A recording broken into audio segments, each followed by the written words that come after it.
ধূমপান, মদ্যপান এবং মাদক সেবন স্বাস্থ্যের পক্ষে ক্ষতিকর। শর্টস ওয়ার্ল্ডে আমরা বিভিন্ন ধরনের গল্প প্রচার করে থাকি, যেমন ভূত, গোয়েন্দা, অলৌকিক ইত্যাদি। ভূতের গল্পে অনেক সময় আমরা দেখেছি সেখানে ব্ল্যাক ম্যাজিক, দেবদেবী, ঝাড়ফুঁক, তন্ত্রমন্ত্র ইত্যাদির উল্লেখ থাকে। গল্পের লেখক রোমাঞ্চকর আবহাওয়া বা প্লট তৈরির খাতিরেই এগুলো ব্যবহার করে থাকেন, কোনো রকম কুসংস্কার বা অযৌক্তিক ভীতিকে প্রশ্রয় দেবার জন্য নয়। আমরা আশা করব শর্টস ওয়ার্ল্ডের শ্রোতারাও সংস্কার মুক্ত হয়ে খোলা মনে গল্প শোনার আনন্দেই এই গল্পগুলি গ্রহণ করবেন। আমাদের আজকের নিবেদন আশাপূর্ণা দেবীর একটি ছোট গল্প, পরলোকের হাড়ির খবর। শ্রোতাদের বোঝার সুবিধার্থে গল্পের মূল ভাব অপরিবর্তিত রেখে গল্পের ভাষাটিকে শুধুমাত্র সহজ করে নেওয়া হয়েছে। আশা করি আপনারা উপভোগ করবেন।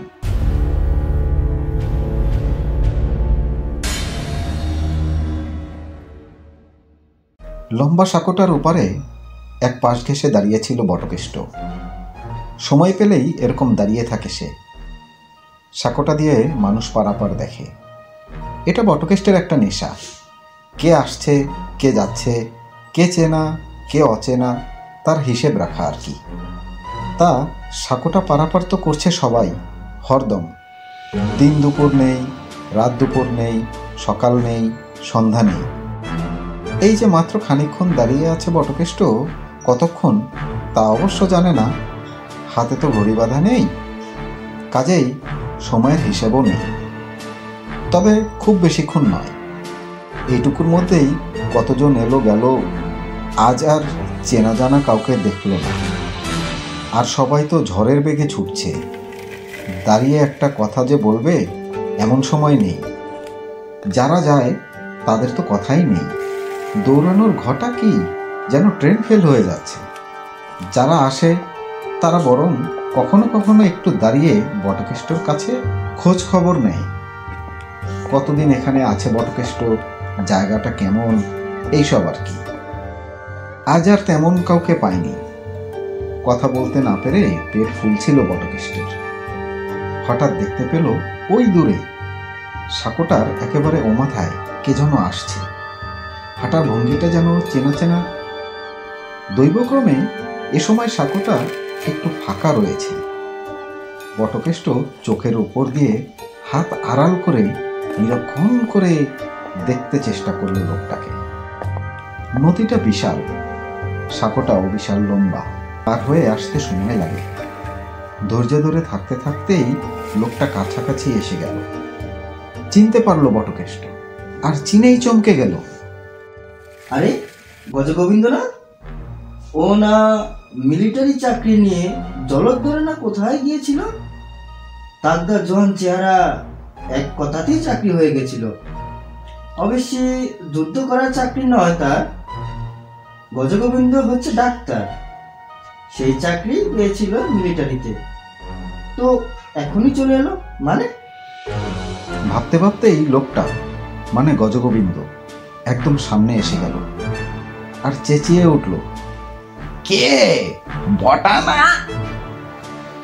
বটকেষ্ট শিউরে উঠল, চমকালো খানিকটা আহ্লাদে, খানিকটা দুঃখে। বলল, তুইও চলে এলি? তা তো এলুম, জমের মুখে থাকা তো। কিন্তু তুই কবে? সেই তো উল্টো রথের দিন। তুই দেশে না থাকাতেই আমার এই বিপত্তি। তোর ওষুধ এক দাগ পড়লেই ঠিক সেরে যেতুম। হয়েছিল কি? আর বলিস কেন, ওই উল্টো রথের দিন মেলা দেখতে গিয়ে খান আস্টেক পাঁপড় ভাজা আর 2 কড়ি মাত্র বেগুনি ফুলুরি খেয়েছিলাম, বাস হয়ে গেল। বেটা নির্ঘাত কেরোসিনের পাঁপড় ভেজেছিল। তুই দেখছি একরকমই রয়ে গেলি। মেলার বাজারে পাঁপড় ভাজা দেখলে আর কাণ্ডজ্ঞান থাকে না, না? হাসতে হাসতে আহ্লাদের চোটে গজগোবিন্দ ভীমের গদার মতো দুখানা হাত মেলে জড়িয়ে ধরল বটকেষ্টকে। সঙ্গে সঙ্গে বটকেষ্টও তার লিকলিকে হাত দুটো বাড়িয়ে জাপটে ধরল গজুকে। তা ফল হলো দুজনের একই। হুস করে একটু হাওয়া খেলে গেল দুজনের মধ্যে। দুজনেই তো একটু হাওয়াই জাপটে ধরেছে। সাঁকো দিয়ে হুড়মুড়িয়ে অনেকগুলো লোক চলে এলো। বটকেষ্ট আর গোবিন্দর ওপর দিয়েই বয়ে গেল। ধাক্কা অবশ্যই লাগলো না, তবে একটা ডিস্টার্বেন্স তো বটে। চল গজু, আমরা ওখানে গিয়ে একটু নিরিবিলিতে বসি। গজগোবিন্দ তাজ্জব হয়ে বলল, এখানে তো নিজস্ব ঘরবাড়ি আছে। বটকেষ্ট একটু রহস্যময় হাসি হেসে বলল, আছে বললে আছে, আর নাই বললে নেই। তো নিরিবিলিটা আছে। নবকেষ্টর মা তো সেখানেই, পৃথিবীর বাড়িতে। গজগোবিন্দ একটু দুঃখিত হয়ে বলল, ও তাই তো। আহা, তুই আসার আগে খুব কান্নাকাটি করেছিল না তোর গিন্নি? তা করেছিল, শুনতে শুনতে চলে এসেছি। বহুদূর অব্দি সেই চেঁচানির আওয়াজ কানে এসেছে। দুজনে চলে আসতে লাগলো। তবে হাঁটার কষ্ট তো নেই, হাওয়ার উপর ভাষার ব্যাপার।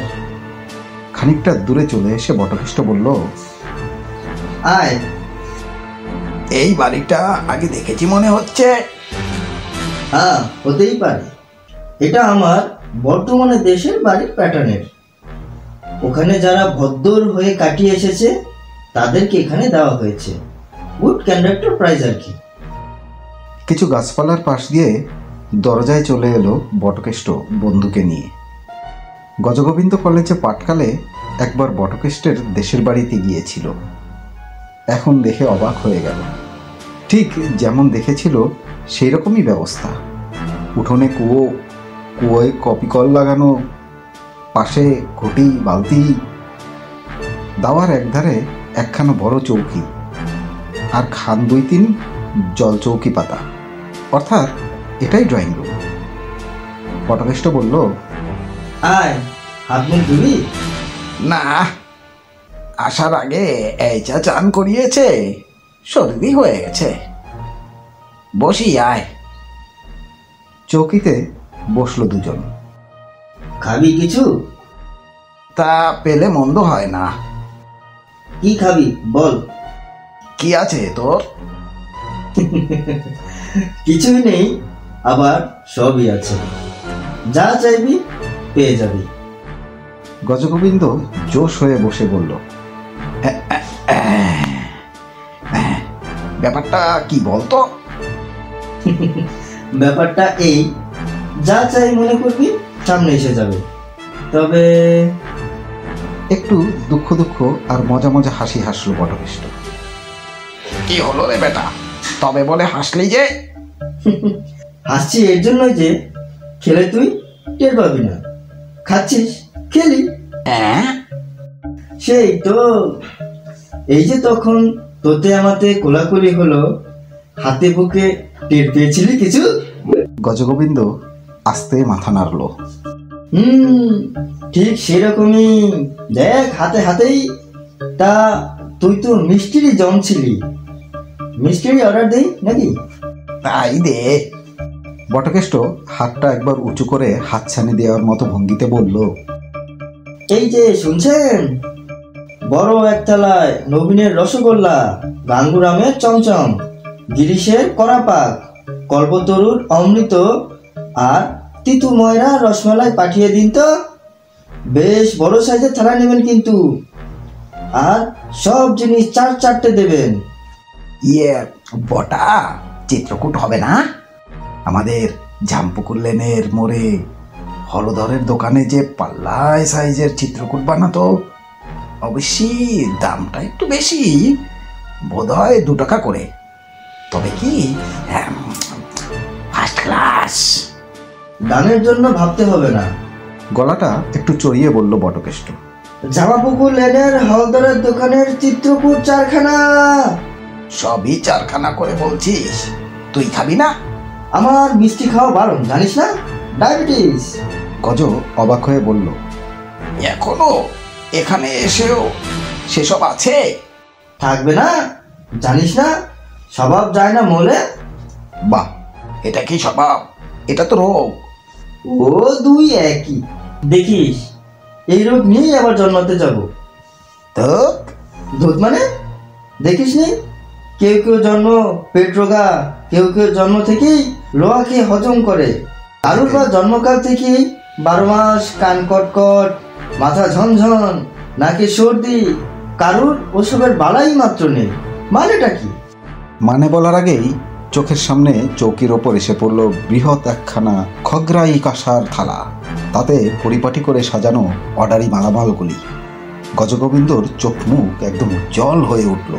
বলল, কতকাল যে এসব জিনিস চোখে দেখিনি রে। আহা, মিলিটারিতে তো রুটি আর মাংস, ডাল আর চাপাটি ছাড়া কিছুই নেই। কিন্তু তুই একেবারে খাবি না? একলা খাবো? খাবো না বলে অর্ডার দেয়নি, তবে দে দুই একটা।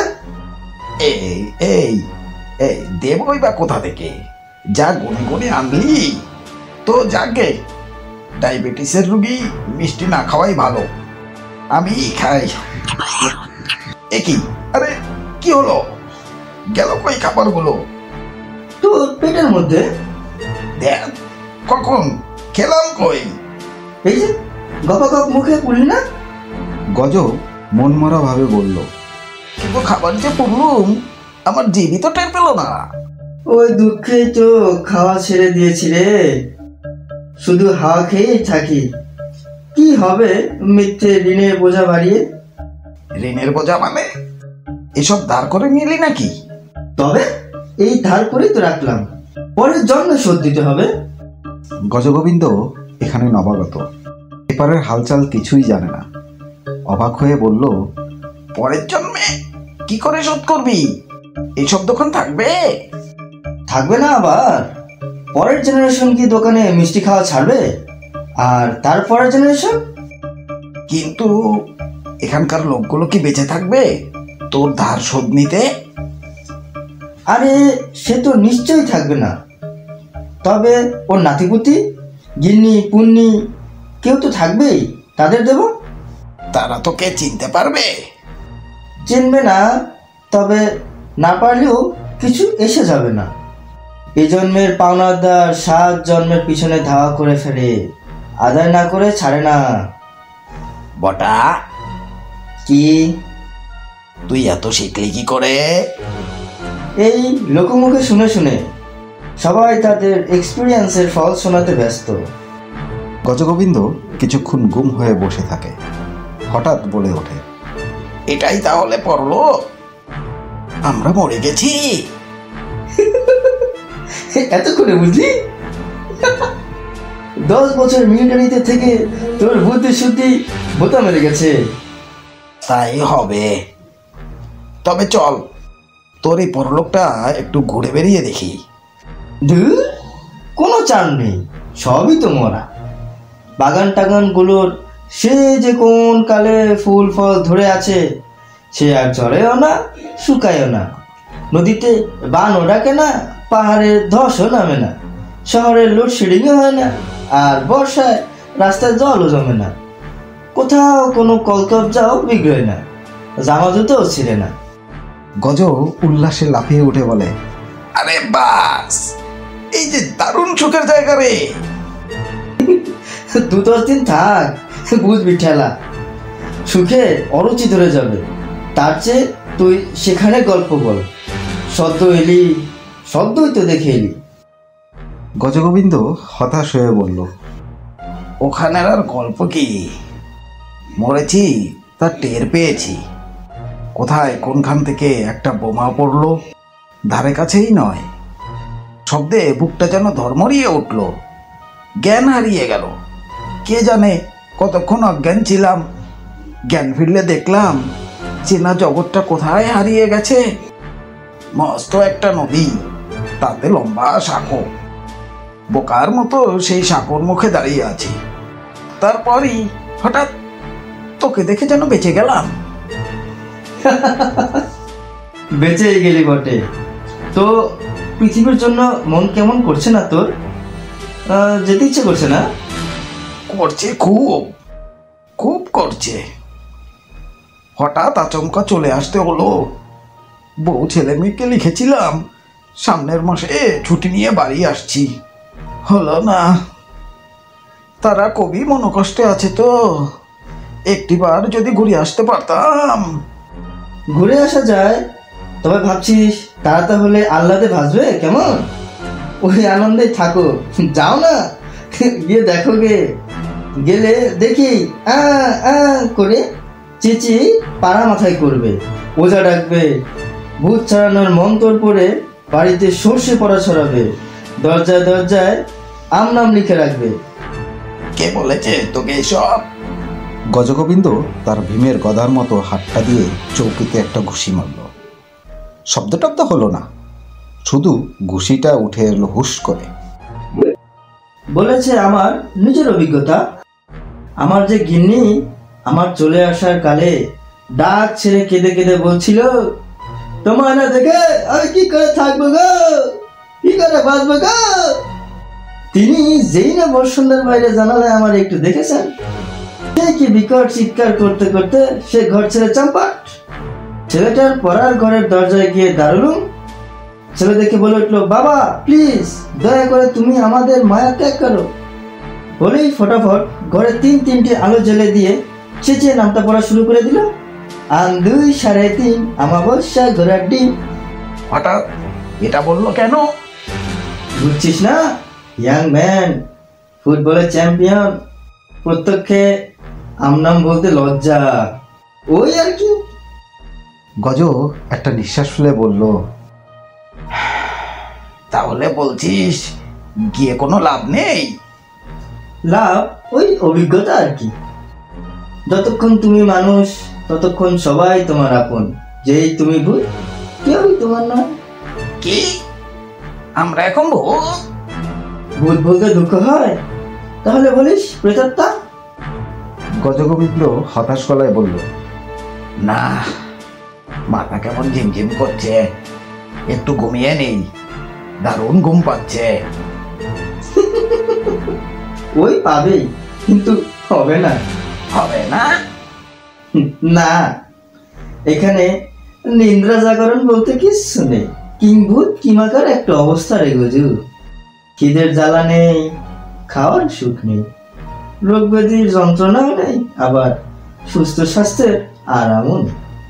দেহ আছে কিন্তু দেহ নেই। খিদের জ্বালা নেই, সেটা তো একটা শান্তিরে বটু। খিদের জ্বালা বাবার দুঃখ তো নেই। কি যে বলিস গজু, খিদের জ্বালা না থাকলে খাওয়ার সুখটা পাবি, যেটা জীবনের সব চাইতে সুখ। তাহলে বলে কিছু বলতে চাচ্ছিল গজু। হঠাৎ একটা কেলেকুচ্ছিত শিয়ালমুখ লোক এসে দাঁত খিচিয়ে বলে উঠল,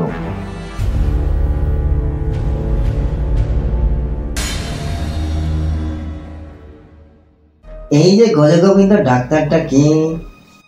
এই তো। নিজের বুকে হাত চাপড়ে দিল গজ, মানে ভাবলো হাতটা চাপড়েছে।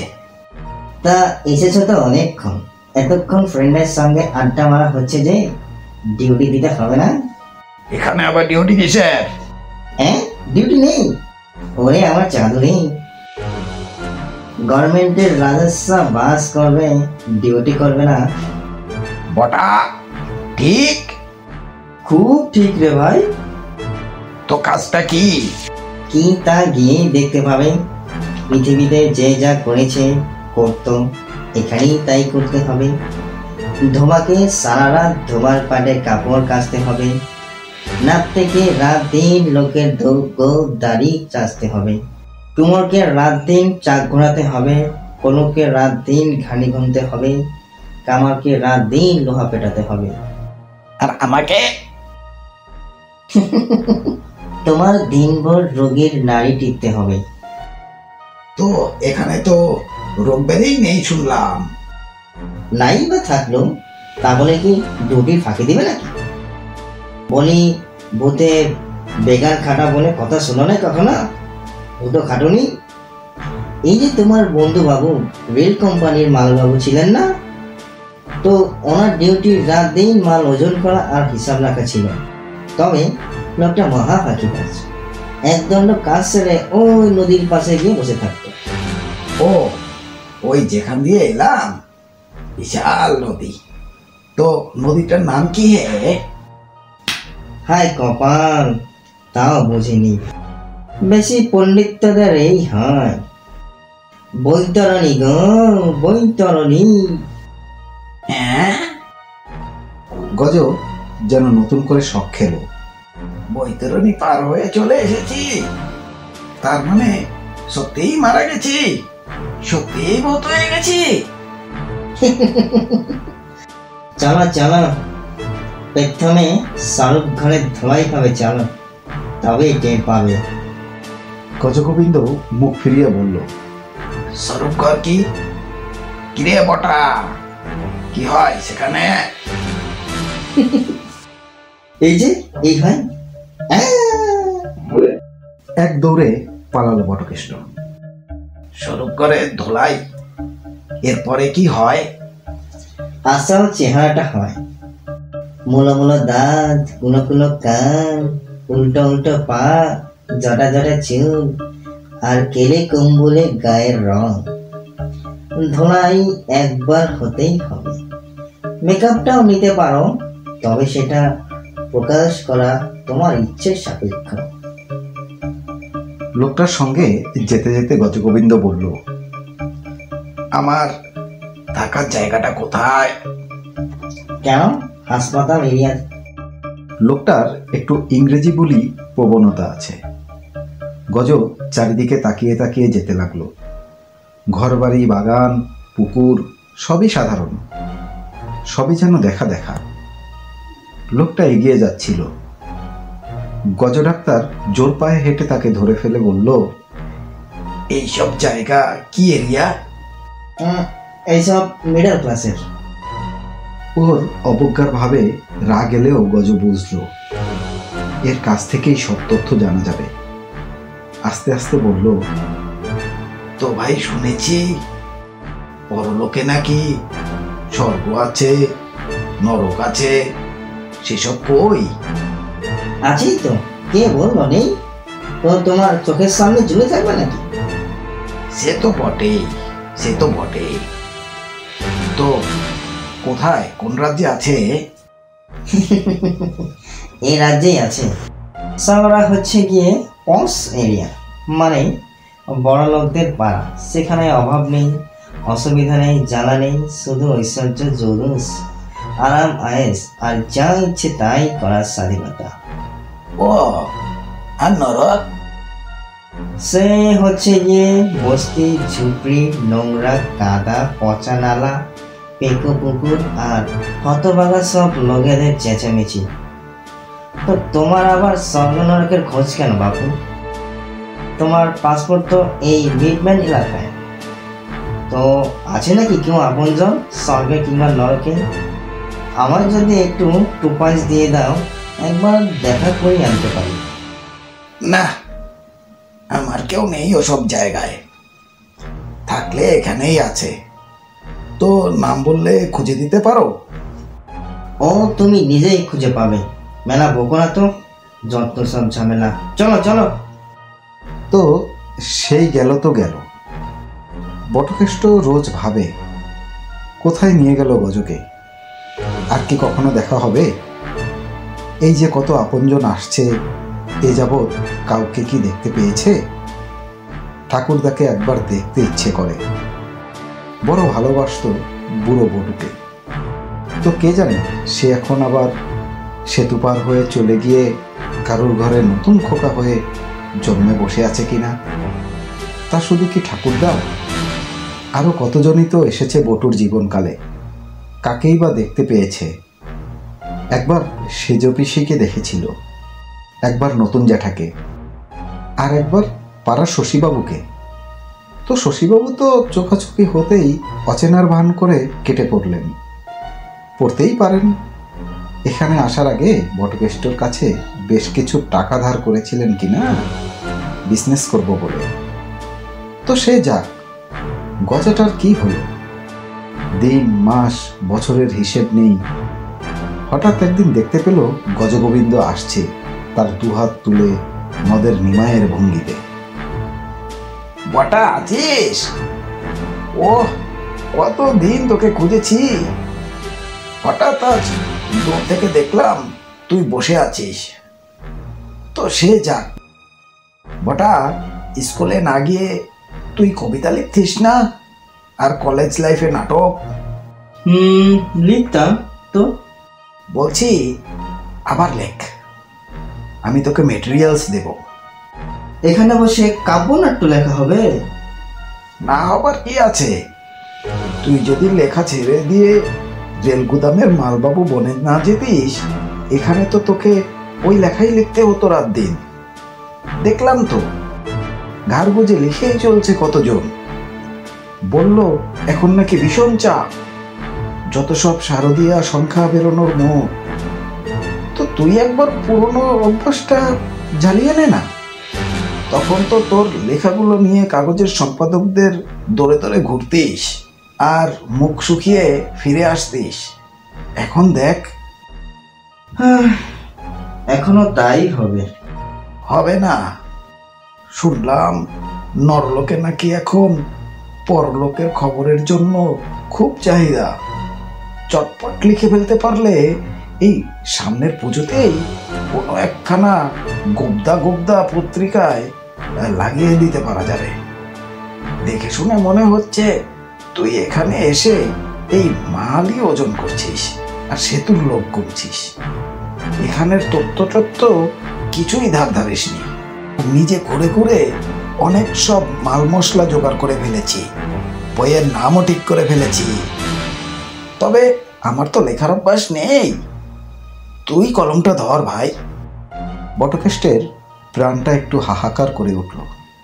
আহা, অভ্যাসটা যদি রাখত। তবে বলা যায় না, লোকে তো বলে সাঁতার শিখলে আর সাইকেল চালাতে শিখলে লোকে নাকি জীবনে মরণে ভোলে না। তা কলম চালানোটাও কি? বলছিস পারবো? আলবৎ পারবি। কিন্তু ছাপবে কে, পড়বেই বা কে?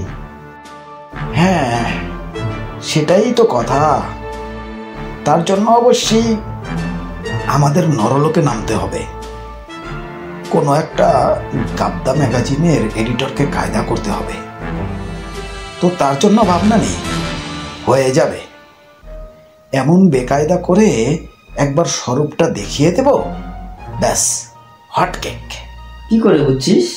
আরে জানিস না, জ্যান্ত মানুষদের চিরকালই এই মরে যাওয়াদের সম্বন্ধে অগাধ কৌতূহল।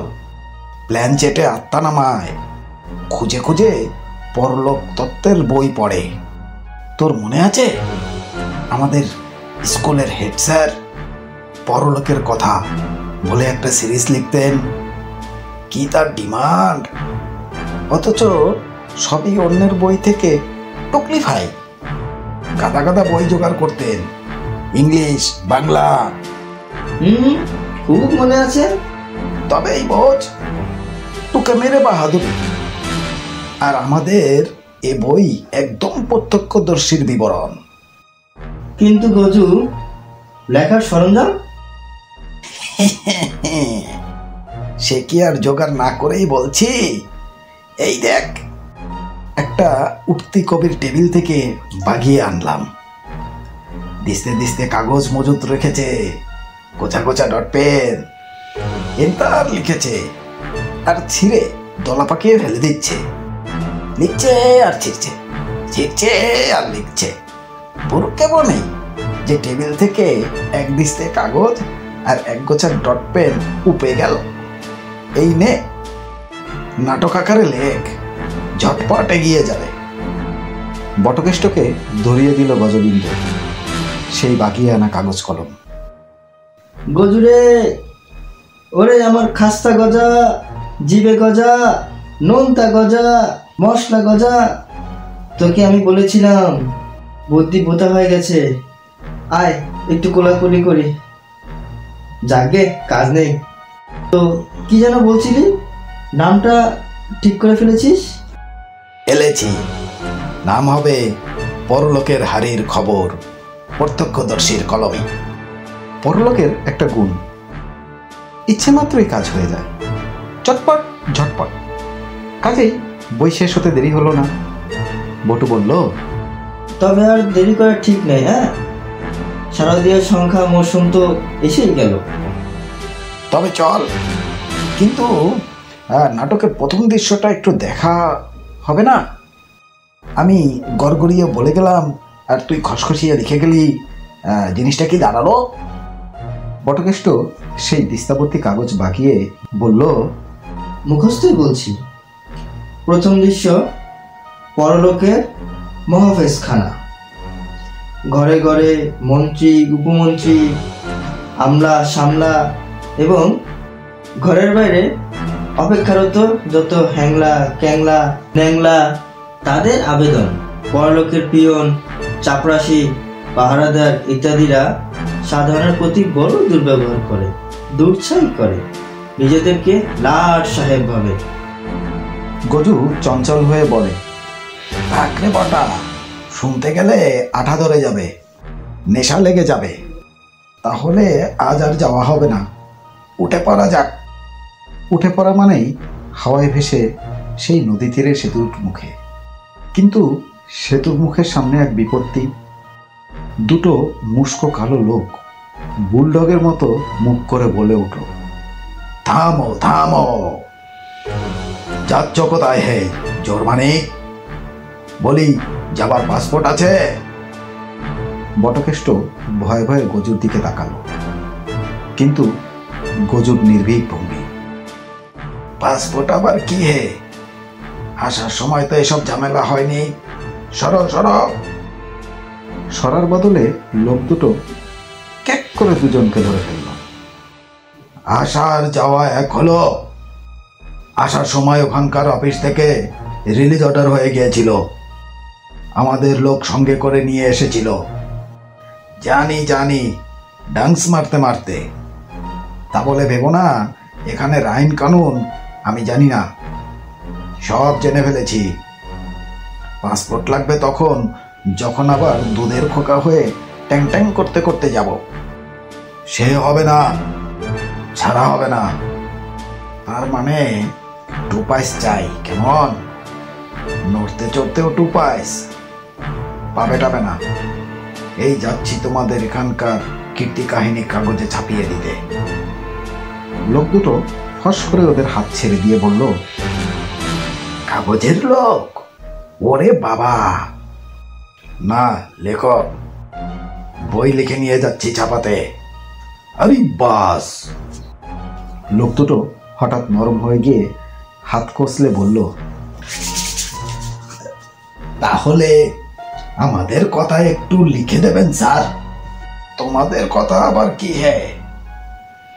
দিব্যি যখন তখন লোককে ডান্স মারতে মারতে শক পার করে নিয়ে আসছো আর মাসাল বাগাচ্ছ, তোফাই তো আছো। লোক দুটো অসন্তুষ্ট গলায় বলল, ওই তো, ওই দুঃখই তো মরে আছি। হুকুমের চাকর হুজুর, হুকুমের চাকর, হুকুম মতোই চলতে হয়। তো এই নিকৃষ্ট কাজটায় আর মন নেই।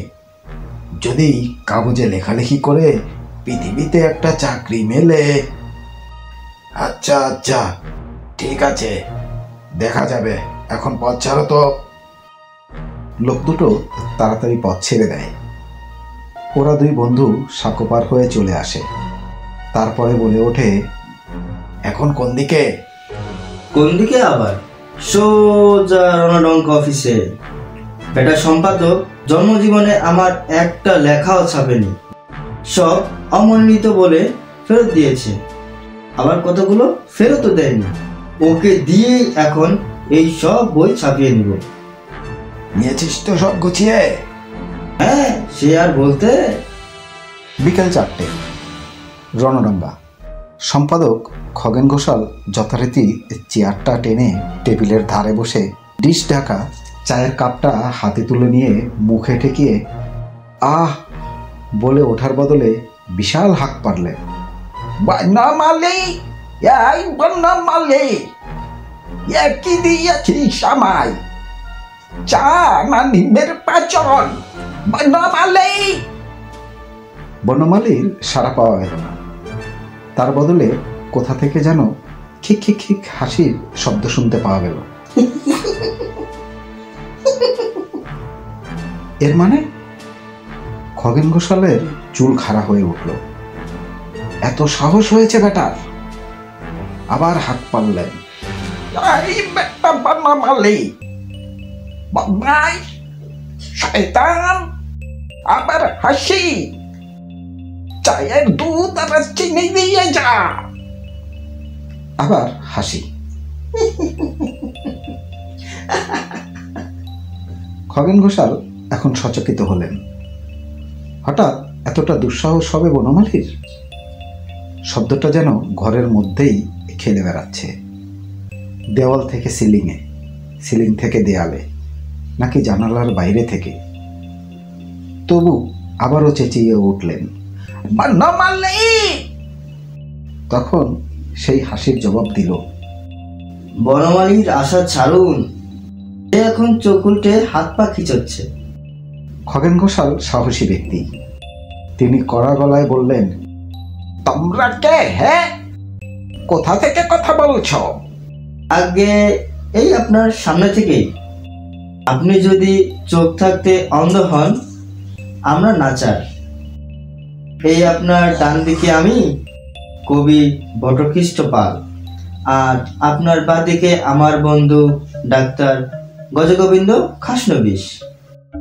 খগেন ঘোষাল অনুভব করলেন তার দুই হাতের উপর একটা হিমেল হাওয়া বয়ে গেল।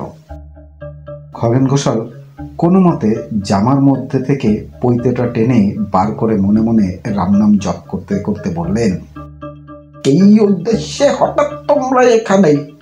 দুটো গলা থেকে বা দুটো নাক থেকে একসঙ্গে একটা কথা উচ্চারিত হলো, উদ্দেশ্য মহৎ। রণডঙ্কার শারদীয়ার জন্য একখানা বিশ্বের সেরা কৌতুক নাট্য এনেছি, পরলোকের হাড়ির খবর। এটা এবছর পুজোর সংখ্যা রণডঙ্কায় ছাপিয়ে দেবেন। ছাপিয়ে দেবেন? শুনেই খগেন ঘোষালের সম্পাদক সত্তাটি তেলে বেগুনে জ্বলে উঠল। স্থান কাল পাত্র ভুলে চেঁচিয়ে ওঠেন, ছাপিয়ে দেব? মামা বাড়ির আবদাস, পুরো সংখ্যার সব কমপ্লিট হয়ে গেছে, বুঝলেন? কেটে পড়ুন, কেটে পড়ুন বলছি। কি কেটে পড়বো? অত সস্তা নয়। তুমি বুড়ো খগেন ঘোষাল, একদা আমায় অনেক কাট মারিয়েছ, আর ছাড়ান না। দেখিস বুড়ো, এ লেখা বাজারে পড়তে পাবে না, হট কেকের মতো উঠে যাবে। শারদীয় রণডঙ্কা আবার ছাপাতে হবে। আপনি থেকে তুমি, তুমি থেকে তুই। মানুষের সহ্যের একটা সীমা আছে তো। খগেন ঘোষাল চেঁচিয়ে ওঠেন, পুলিশ, কনস্টেবল, পাহাড়ওয়ালা, ওয়াসি, মুখ্যমন্ত্রী, রাজ্যপাল, রাজ্যপাল, জয়লা সিং, রাজীব। হে হে হে।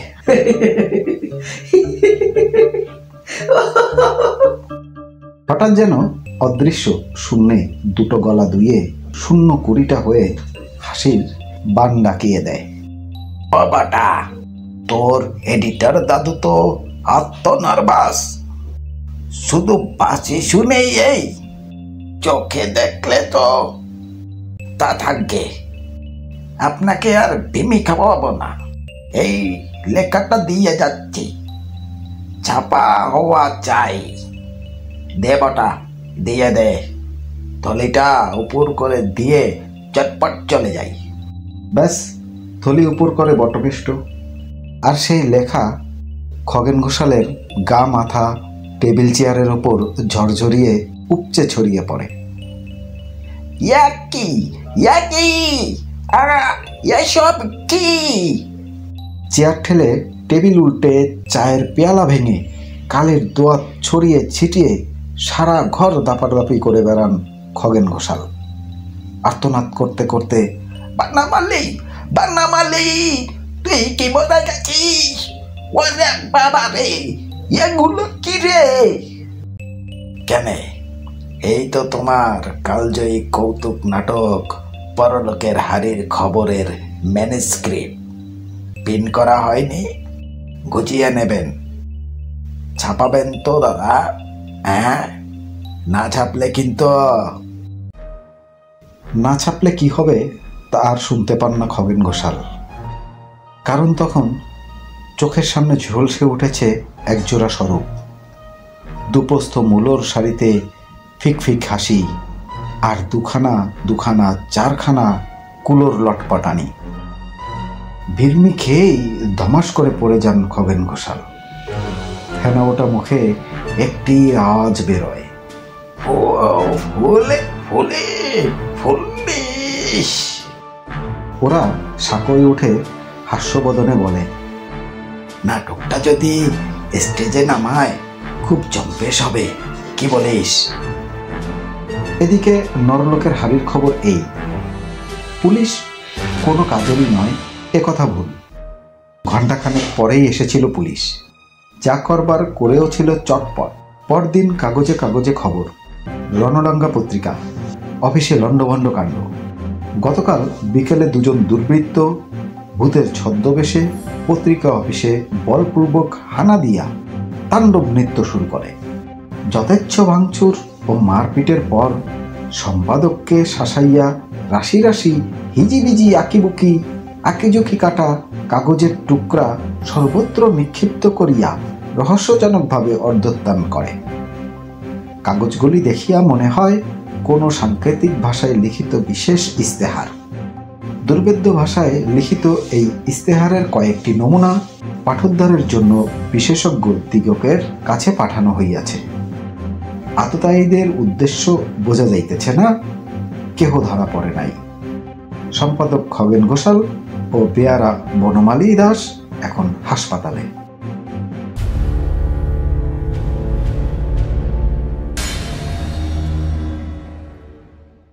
আমাদের আজকের নিবেদনে আপনারা শুনলেন আশাপূর্ণা দেবীর একটি গল্প, পরলোকের হাড়ির খবর।